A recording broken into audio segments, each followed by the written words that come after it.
Good morning, students. I welcome you all once again to the class of commerce. So, previously we have seen the forms of business organization, different forms of business organization as sole proprietorship, Hindu undivided family and partnership, and joint stock company. So, I have put a separate lessons regarding all these three, but we have three more important organization, that is forms of organizations, that is cooperative organization, multinational corporation, and government organization under forms of business organization. So these three are very important forms of business organization. So let us start with the lesson. So I have given lesson number 7, 8 and 9 all together in order to make you easily understandable. Because of that only I have given. Why? Because some of the important features, advantages and disadvantages are same in these three. Because of that only I have put on all these three lessons together. So let us start with the lesson. So you can see the clipping. I've given all the three together. So let us start with the cooperative organization first. The meaning of it, that is, the cooperative organization is nothing but it is a form of business organization which is owned and controlled by the people who use its products, supplies and services. Cooperative, that is, cooperative means all together.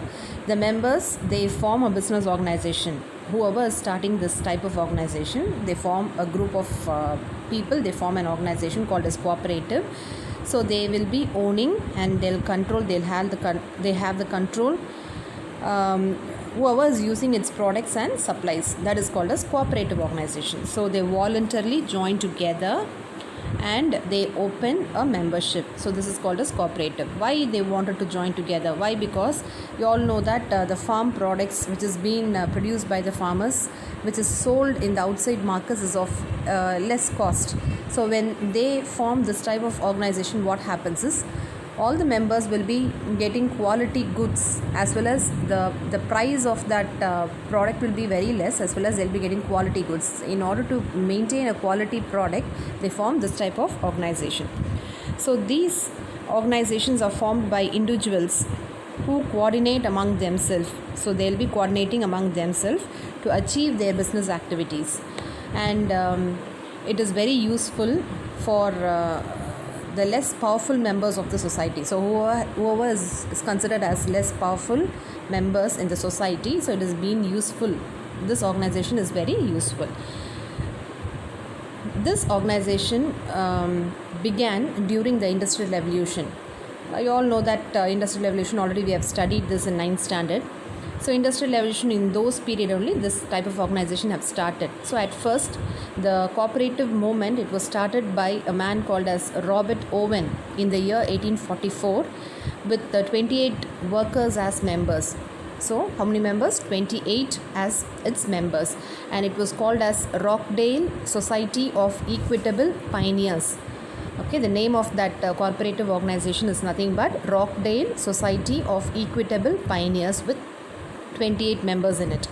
So the main object, so what is the main objective of this cooperative movement is nothing but is to bring all the people together, and they'll be giving some comfort to the needy persons, whoever is in need, and giving common interest through through cooperative trading. And their main aim is not profit.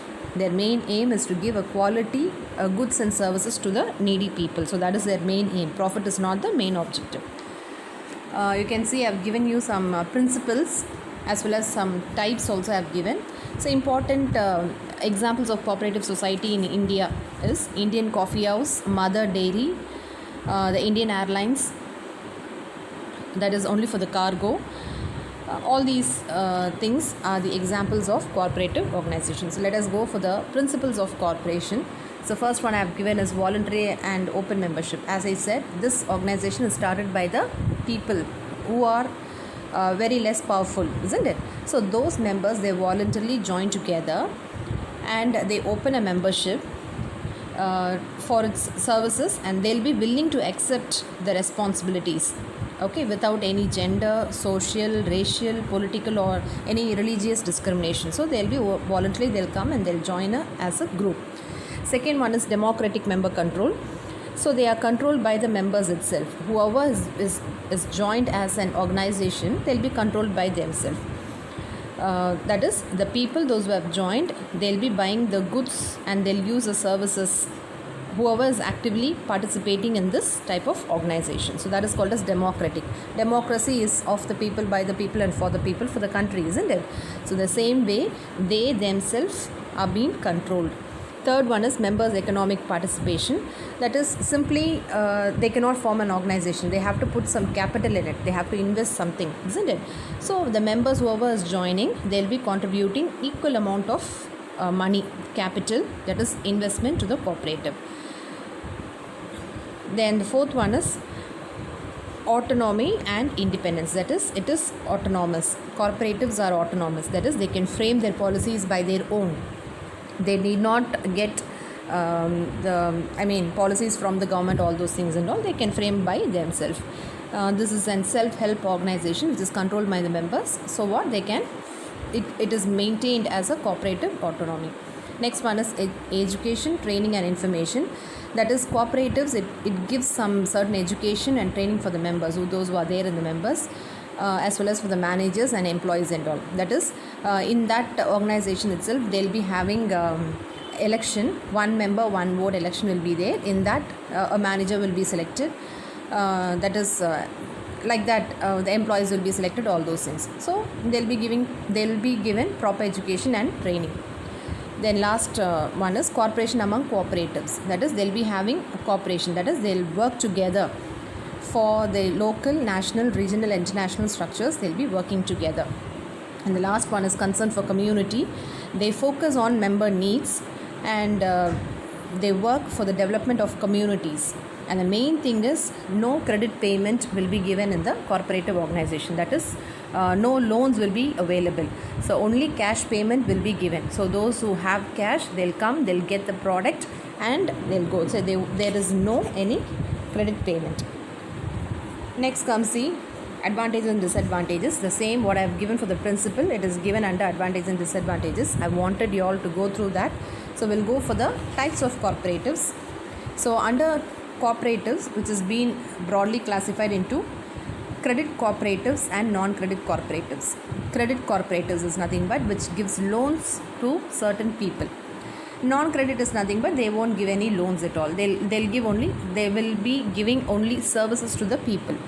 So under the types of cooperatives, we have 6 different types. First one is consumer cooperative. From the name itself, you can identify consumer. It is only for the consumers. It is organized by the consumers as well as it is only for the consumers. Consumers is nothing but those who come and get the product, they are called as consumers. Those who buy the product, isn't it? So it is organized by the consumers. They wanted to achieve a good price and quality. So if they wanted to have a good price and quality in the goods and services, whatever they purchase. And they are also called as consumer cooperatives, are also called as service providers. So they do services to the people. And all these products, especially nowadays, it is supplied through public distribution system, that is called as PDS. And it is a widely used cooperative form of credit union. That is, nationally nowadays a credit union has been started with 90 million members. This credit union is nothing but they give loans to certain peoples in order to maintain their organization in a proper manner. So this is called as consumer cooperatives. Next comes the producers cooperative. From the name you can identify, producer means it is established by the producer and operated by the producer. So the producers, they work together, they increase their marketing possibilities as well as their production. So all these producers join together and they will be doing it together.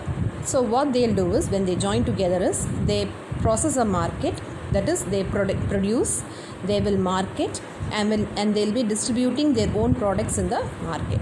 And when they do this, what happens is it helps to less the cost, that is cost of production, as well as their strains also will be less. Example for this is Cooperatives Weaver Society. example, Cooperative Weaver Society, which is in Kanjipuram. So silk houses and all will be there. So all those people, wherever you go, the rate of the product will be the same. So that is, they form a society and they market it as well as they distribute it in the market. Third one is the marketing cooperative. So marketing, only for marketing purposes alone, this type of cooperatives has been started by small producers for marketing their products. So apart from marketing, they do certain functions such as grading, that is they grade the product, that is first quality, second quality, that is quality of the products and all they will be grading. Warehousing is nothing but they will store the products, whatever they produce they will be storing a godown. Warehousing means a godown. And advertising also will be given by these types of small producers. Next one is credit cooperatives. Credit cooperatives are a society which provides short-term loans to its members. That is, the members also are very they are in lack of financial support. They will be supporting with them with the help of giving them money as loans. So who are those people are supported is nothing but the agriculturists, artisans, industrial workers, as well as salaried employees. They form these credit societies. These people, they'll be forming a society, credit society. And why these people are forming is nothing but these people directly, they cannot go to the bank for getting loans, isn't it, for their financial support. Banks also, they many legal things are there in which the banks will be providing credit to them, but they have to wait for that. If not, they have to go for the money lenders, those who give them money for higher rate of interest. So what these people will do is they will form a credit society. They themselves will be giving a loan to the other member. And this credit society, it is again divided into two. One is agricultural credit societies and non-agricultural credit societies. So agricultural credit society is nothing but only for the agricultural purposes and all. These the loan will be provided. Then the next one is housing cooperative, and this cooperative society is to provide residential accommodation, that is a house to its members on a ownership basis or on rent purposes. Mostly people will own a house. How they'll be owning a house is nothing but they'll build houses. They'll join together and they'll form a housing society. They'll get a loan from that society and they'll be building their houses. That is, that loans has to be repayable over a period of 15 to 20 years. So like that, they'll be owning a cooperative society. And the last one is cooperative farming societies. Cooperative farming society is nothing but all the farmers in a village, they put all the land together, their lands and all together, and they agree to treat that piece of land as one big farm. And they do cultivation, and they will also purchase necessary equipments for the cultivation, and they market the crops jointly together. So when they do this type of thing joined together, it is called as cooperative farming society. So they form a society and they do farming together. So the ownership of the land will be there in that farmer itself, that is the respective member of the society itself. And if they doesn't want to be in this type of society, they can withdraw from the society whenever they are needed.